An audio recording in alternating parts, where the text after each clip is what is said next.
I haven't seen you since the last time you were here. I saw your lovely wife, though. She told me that. Yeah. We saw each other somewhere, some salon. You know, some she hair told salon. me after seeing you, she said, you know, I spent a month after having Livingston, our third child, in bed, and she goes, I had to watch a lot of TV in the day. She goes, there was one show that just I was able to escape and have a great time, and it was yours. That was so sweet of her. She told me that. Yeah. So that's how I get them. At home in bed. Yeah. It's a captive audience after they have a baby. That's how I get them. And then I hold on to them. And then you keep them. That's right. You look really good. You haven't like gained all the weight back, but you look really good. I put 40 back on after that. Yeah, 40 back on. Really?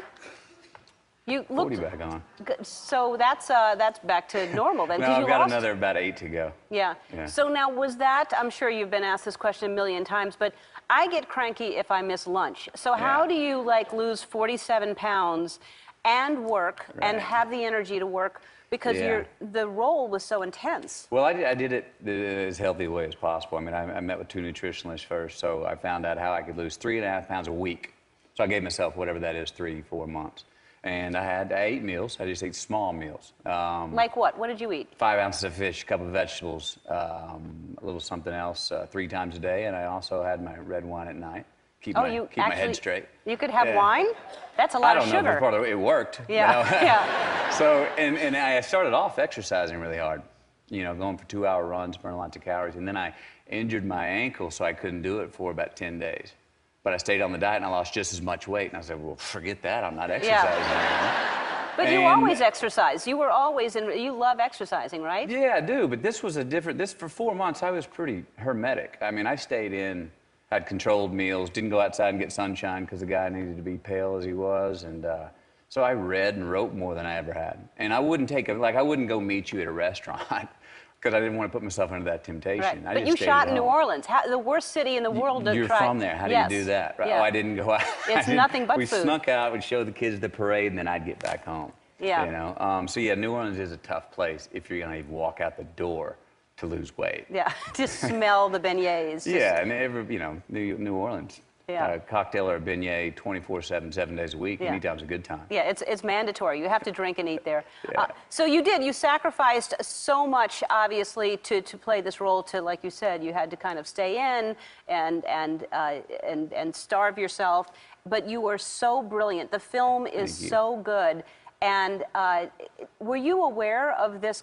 What was your awareness of AIDS at that time? At that time, I didn't know about Ron Woodruff or the Buyers Clubs. I grew up in Longview, a few hours east of where this took place. So it was 1986. I was a sophomore in high school. Then I remember hearing about HIV and AIDS, and you know, it was kind of a taboo thing that was kind of out there. It was very foggy understanding. Plus, I was 16. I wasn't really thinking about it that much. But it being about 18 years old, I remember going to a few doctors and being concerned and saying, would somebody give me some science? As a heterosexual man who's doing what I'm doing as safely as I can you give me some science on what should I be scared? And it was everything from, you better abstain and become a monk, to, no, you're okay. And I remember 3 different doctors having completely different diagnoses and percentages of what you should or shouldn't do. And so I didn't know what to do. And I think a lot of people were really, really, really scared, whether we said it or not. And I think there was paranoia, and a lot of that came from the ignorance and just not really knowing. You know? And then here's this guy who was not educated, who was heterosexual, who, well, you should explain what the Buyers Club is, what the Dallas Buyers Club is. The Dallas Buyers Club that this guy Ron Woodruff opened up is, you know, he had HIV. The doctors, nobody at this time really knew what the right prescription was. They were given AZT. AZT was working somewhat, but your quality of life was very poor on it. So he went out and smuggled in these other different drugs and vitamins and medicines from these other different countries. Now, they were unapproved in America by the FDA. He came back and knew that selling these drugs and medicines and vitamins would be illegal. The law could get him. So what he did was he opened up a Buyers Club.